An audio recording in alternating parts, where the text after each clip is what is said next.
Olá, alunos! Nesta aula 3, nós vamos aprender a usar, então, algumas estruturas de programação que controlam o fluxo do programa. A primeira delas que a gente vai apresentar é a estrutura de seleção. Um programa, muitas vezes, necessita de fazer alguns testes para verificar se algo deve ou não ser executado. Por exemplo, como eu falei nos vídeos anteriores, ao digitar a senha no sistema bancário, será que o sistema vai ser liberado? Pode ser que sim e pode ser que não. Vejam, existe uma situação de controle aí. É verdadeiro que a senha que eu digitei está igual à senha do meu cadastro? Se isto for verdadeiro, então o sistema é liberado para que eu possa fazer uso. Caso a senha que eu digitei não seja igual, o sistema então não é liberado.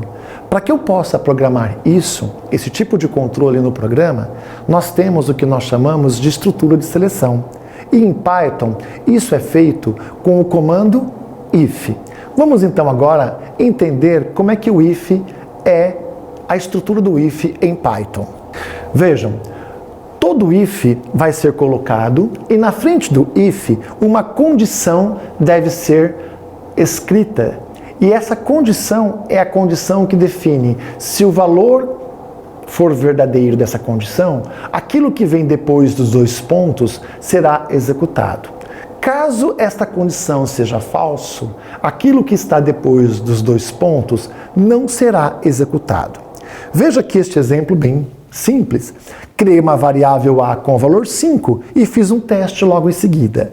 If a igual a 5, dois pontos, é verdadeiro que a variável a tem valor igual a 5? Sim, é verdadeiro. Neste caso, o print vai ser colocado na tela. O valor é igual a 5. Pode acontecer de depois de programar uma instrução if, nós precisarmos programar um conjunto de instruções. Por isso que eu disse a importância da tabulação.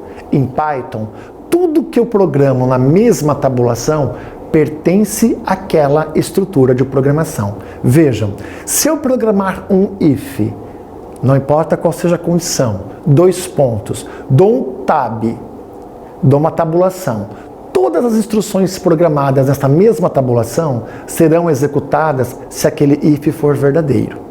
Ao recuar a tabulação, significa que aquele comando if terminou. Ou seja, essa instrução está fora do comando if. Ou seja, ela não depende da condição programada no if.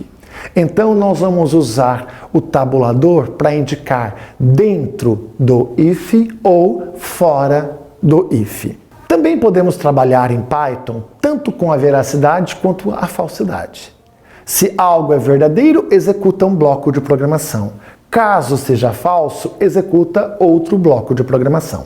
Para fazer isto em Python, nós usamos também, combinando com o if, o comando else. Vejam aqui então. If condição, se a condição for verdadeira, o bloco verdadeiro identado, tabulado dentro do if será executado. Else, ou seja, a condição foi falsa, o bloco falso será executado. Quando eu tenho um if com else, nós temos dois blocos mutuamente exclusivos. Ou seja, se o bloco verdadeiro é executado, o bloco falso será ignorado.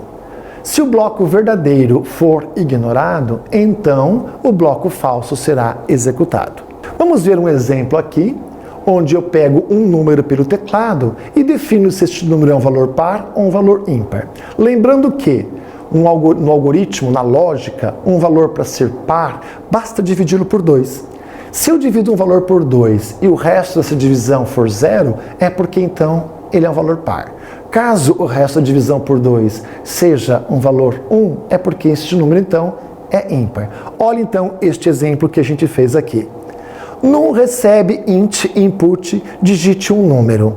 O número que o usuário digitou será então armazenado na variável num. Olha o que nós programamos dentro do if.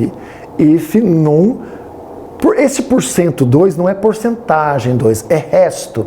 Número resto 2, ou seja, divide número por 2 e retorna com o resto dessa divisão.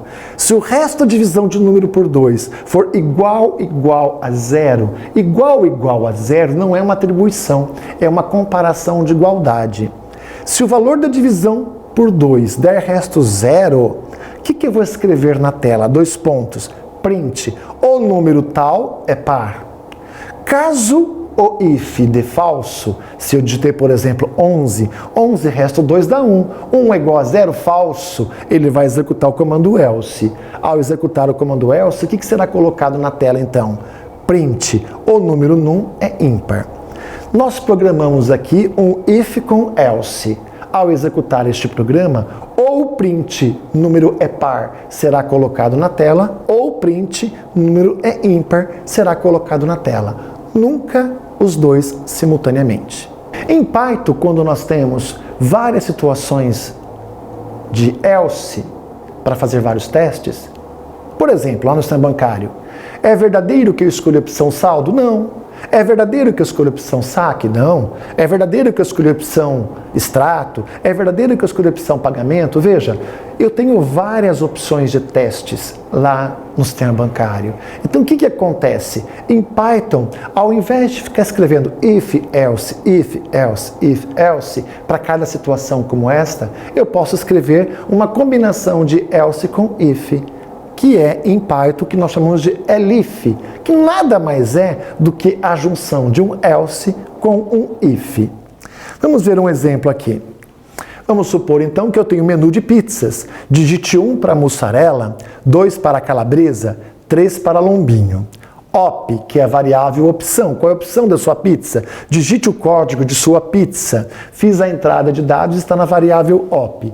Olha o que nós programamos. É verdadeiro que op é igual a 1? Se der verdadeiro, vai sair na tela print f, mussarela, queijo mussarela, tomates e orégano. Não, se der falso, ele vai para o else. Neste caso, eu programei um elif, porque vem um else com um if na frente. Falso porque não é a mussarela, não é a opção 1. E já fiz um if para testar se é a opção 2, que seria calabresa. É verdadeiro então neste elif, else com if, que é a opção digitada, que o código da pizza digitado é o 2? Se for calabresa, vai mostrar na tela então os ingredientes da calabresa. Caso também não seja a opção 2, vai executar o último elif, que seria a opção 3, e caso seja verdadeiro, vai mostrar então os ingredientes da opção lombinho. Neste caso aqui, nós temos 3 tipos de pizzas: mussarela, calabresa e lombinho. Uma delas apenas será colocada na tela de acordo com aquilo que o usuário escolheu.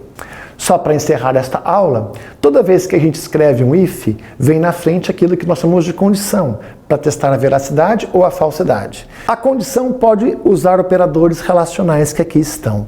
Toda relação retorna para nós um falso ou um verdadeiro. Vejam, operador igual para fazer igualdade. Maior, assim como na matemática, maior que. Menor, assim como na matemática, menor que. O maior igual é um maior seguido de um igual. E o menor igual é um menor seguido de um igual. O diferente, não é? Em Python, nós vamos escrever exclamação igual. O exclamação significa not. Not igual é aquilo que nós consideramos diferentes.